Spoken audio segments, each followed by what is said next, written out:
Here we are in Wandsworth prison, one of the, at the time, modern penitentiaries that was built during the Victorian times. And initially it housed both women and children. During the 60s, 70s, 80s and part of the 90s, the Prison Officers Association took absolute control of this establishment, as they did a lot of these type of prisons. And so brutal was the regime that it was called the Hate Factory.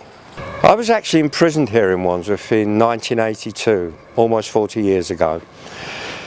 And it was a time when the prison officers had absolute, total control of this institution. The law stopped dead at the prison gate here. And it was probably the most traumatic experience of my life to enter this institution at that time. And the feeling of trauma and vulnerability, knowing that the people wearing the uniforms and carrying the keys were far more dehumanised by the experience of prisons like this than we the prisoners were. They felt that they had the absolute power over life and death, and they expressed that openly. And I felt totally in fear of my life. And that's the experience of the prisoners who enter HMP Wandsworth, the Hate Factory. Like most of the institutions of penal captivity that were created during the Victorian times, the architectural design of them was actually the input of the church, because the regime operating in these very much church-like facade institutions was one called the separation and silence system, where prisoners were kept in total solitary confinement in order, the church claimed, to encourage them to look within and find penance. Hence the name of these institutions, penitentiaries.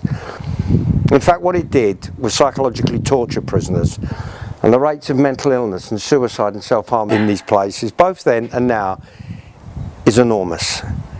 We're meant to live in a modern world, yet our treatment of so-called offenders hasn't changed much over the past 200 years, as evidenced by the continuing function of an institution like this.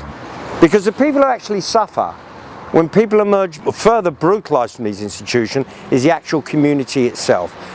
Once we can empower prisoners to fight collectively for their human rights, we can begin the process of tearing down these institutions. And in terms of creating a progressive classless society, these are one of the institutions that must be dismantled in the name of human progress and civilization, because these are a relic of a time when the treatment of so-called working class offenders was barbaric and primitive.